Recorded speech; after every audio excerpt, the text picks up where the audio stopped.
Destruction everywhere. These air skeletons are going to teach the heroes a thing or two about defending a town hall. So close, amazing stuff here at Clash Cup Round 2. Stay tuned for plenty of attacks.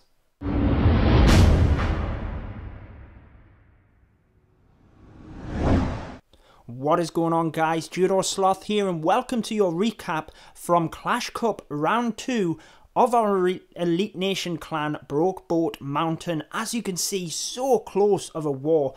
Ended up being a tie on points and losing out on percentage. It was mainly the Town Hall 10 area where we lost the percentage. 3-starred the 9s, 2-starred all the 10s and the 11s, but exactly the same for TayLovesTheD, who moves forward in this tournament. They were Season 2 champions, guys, so let's check out a few of our attacks, starting out at Town Hall 9 and a Mass Witch attack. So for this one, we're coming in from this eastern side, down next to the Town Hall with the witches. Sneaky Tesla in the corner there is going to try and take out one of the witches early on, but the witches are going to push down either side of the base here, whilst the main bulk comes right into the middle. So a jump spell provides access right into the enemy queen. We do have a lava hound there, which is going to take up a little bit of the queen's time, but it is going to mean that she can stand back a little bit whilst the other troops move forward, and it means that she's then well protected because she has plenty of troops in front tanking for her, and you'll see later on in the raid that ends up being quite beneficial. So as we have witches starting to get a nice pack of skeletons moving around the side, giant bomb going off in the south there really didn't help the bowlers. They're going off on a bit of a walk with the witches as well, but it's not always a bad thing depending on the power within the core. As you can see, there's not really a lot of defenses in there, so we don't really need too much damage. The bowlers on the outside are helpful in order to take out some of the defenses there as well. Now we do have 2 wizard towers up in the north here, which would be detrimental to the witches. Queen sneaking in through the back door to take out that second one, and then the skeletons just about able to distract the first one whilst the witches take it out. You'll see the queen's ability only just needing to be pressed towards these final few defenses, and with the golems standing up in front of her there, there's no way that we're not going to get the 3-star. Plenty of skeletons coming around the corner. There is a mortar there, which is going to be a little bit troublesome, but plenty of troops left over. Witches all over the place, spawning then skeletons. And all of a sudden, as the defenses start to fall, what you see with these Mass Witch and Witch Slap style strategies is that all of a sudden the base gets overwhelmed and there's millions of skeletons running all over the place. They do have to take a little bit of a trip to get these 2 builder huts, but it's not an issue. Lovely 3-star attack there from one of our Town Hall 9s. So moving up to number 7, we then have a GoHo style attack. Now I wanted to show you this one because I quite like the base, and although it doesn't completely go to plan here, it still works obviously, and we get the 3 stars. So we have 2 golems coming in which are attracted to the wizard tower here on the left alongside wizards to funnel. Now unfortunately, this third golem changes his mind from being attracted to the archer tower, walks across to that wizard tower, and although the jump spell is in and we get a lot of troops into the middle there, check this out, a Tesla pops and causes all 3 golems to walk around to that area, and check that out, it's almost like the perfect trap, just pulling the golems further and further away from the main bulk.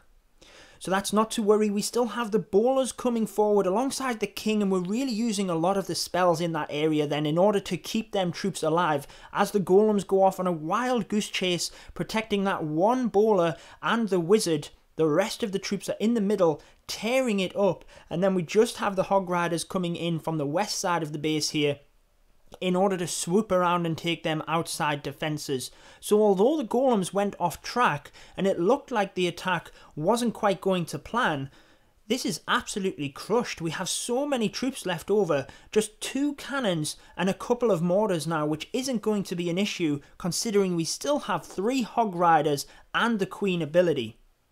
So as we distract a few more defences here with the skeleton spell, just waiting for a couple of these troops to move across, distract the cannon before we put them 3 hog riders in. We could save them for cleanup as well in order to spread them round, but at this point, when we know we have troops spread across the map, better safe than sorry. Take out them defences so the last hog riders come in to get that cannon, and then we can spread the troops from there for cleanup, hanging on to that queen ability as well. So I really like that replay. Managed to swag the ability, but it just like how the golems went right across the side. The perfect trap for the base, but we still managed to get the 3-star.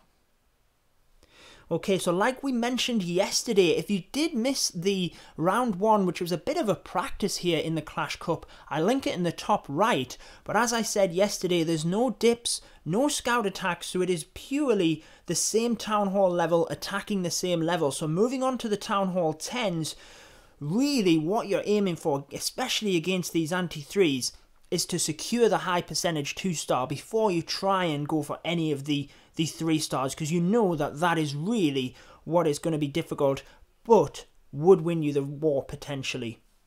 So on this one, creating a nice wide funnel, again with the witches down the outside of the base, really effective at the current meta. Bowlers coming in with the heroes, pushing right into the centre, earthquake spell there to help soften up the core, using a lot of the spells to push them through this initial area. Heal spell goes down initially because that Inferno Tower is going to fall pretty quick, and then we can get the troops back up to full health. Make sure that we don't lose too many bowlers, because we want to be able to use a massive pack in the core in order to get that second bounce and hopefully have enough damage to take down the defences behind the one we're initially attacking. So the Lava Hound in the middle there is going to pop and distract the Queen. Not very good for her, because it does mean that we're going to have to use her ability before she gets anywhere near this Inferno Tower and back end defences. So at this point, most of the troops have fallen. I quite like how alongside the archers on the back end of the base here to snipe out some of these buildings, just saving a couple of bowlers. Just missed out on that gold mine, but the archer is going to finish it up, but trying to just sneak a couple of buildings there in one as well. And as we fast forward through it, don't quite get all of them, but plenty of buildings down, well into the 80% as a Town Hall 10 v10 is very impressive stuff. And as you saw, guys, it did come down to percentage in the end. So a lovely attack there. Let's have one more Town Hall 10 before we move to the 11s. Not going to, go on too long with the video. Just keep it short and sweet, recapping the war for you so you guys can see how we did from Elite Nation in this Clash Cup event number 4. On this second Town Hall 10 attack, again looking for percentage, just luring the CC initially with that Hog Rider. Poison spell comes in. Gonna just let the Queen take out this Lava Hound while she's not under any fire from the defences. It does mean that you can save your rage spells and things like that, just because you don't have to concentrate on keeping the Queen alive really. It's just when the Lava Hound pops, sometimes it's good to have that second poison spell in order to take them down. But we do have a wizard there to help make sure we don't take too much damage onto the healers. And then as the Queen comes in, I'm thinking that we had to alter the plan here, because we have Valkyries that come in order to take out this little area here where you can see these 3 buildings. Now hopefully that would provide us a good amount of value for the Valkyrie with 3 buildings being clumped together. But yeah, as you can see, there's too many defenses there. They just take them down straight away, and it does cause the Queen to walk in that clockwise fashion instead of the anti-clockwise fashion. So as you can see, we do need to use a rage spell now to keep her up. Gets very close there with the King, managing to hold on to the ability though. Always good against them Inferno Towers if you can hold on to them.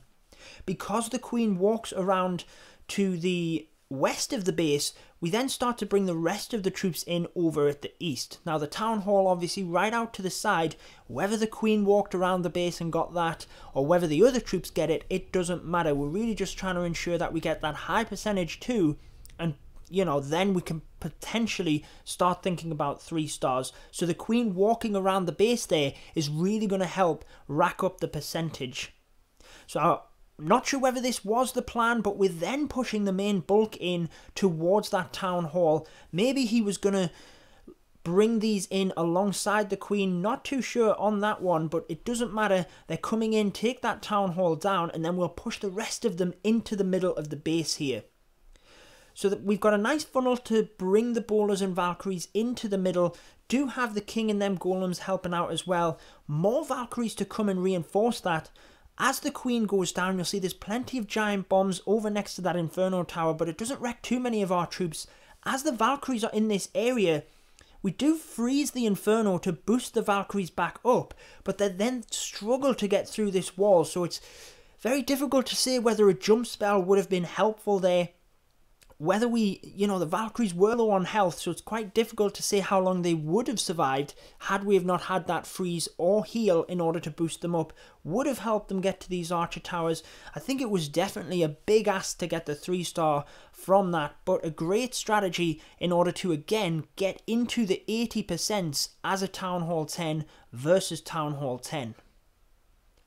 So moving on to the last attack here, DJ did get both of the Town Hall 11s 2-starred. We'll show you the number 2 because I believe that was probably the closest to a 3-star attack, and we'll explain why in a second, guys. So a couple of baby dragons in to start creating the funnel.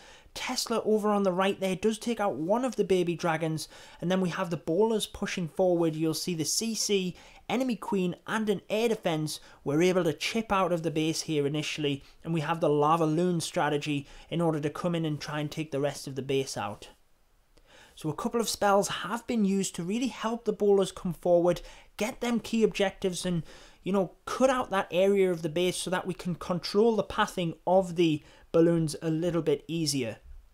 Here they come then in from the west, Lava Hounds coming in towards the air defense, all 3 of them spreading the balloons around, and then we're pushing haste spells in order to push them right forward, get to them defenses really quickly, really trying to get that Inferno tower down, and then you'll see we have another Inferno and Wizard tower over on this other side, reinforcing the balloons as the Lava Hound came in towards the air defense on the south there. But as you'll see here, use a haste spell in order to push the balloons through this area, froze the Inferno tower, just missed the Wizard tower, but we actually missed out on a rage spell from the clan castle. I believe DJ said it had glitched and he didn't realise he didn't have the spell until afterwards, mid-raid. And what difference could that have made if we had that rage spell once the Inferno tower was frozen? Would have definitely started taking down some of their defences. So very close there, almost tricked the 3-star. Certainly plenty of defences left over, so I'm not sure whether he would have got that or not, but a great 2-star attack. And that will wrap up the recap here for round 2 of Clash Cup. Congratulations to TayLovesTheD. They move forward. Best of luck with the rest of the event. I hope you guys enjoyed this one. Make sure to subscribe for more Clash of Clans, and until next time, peace out, guys. Stay tuned for more Clash of Clans.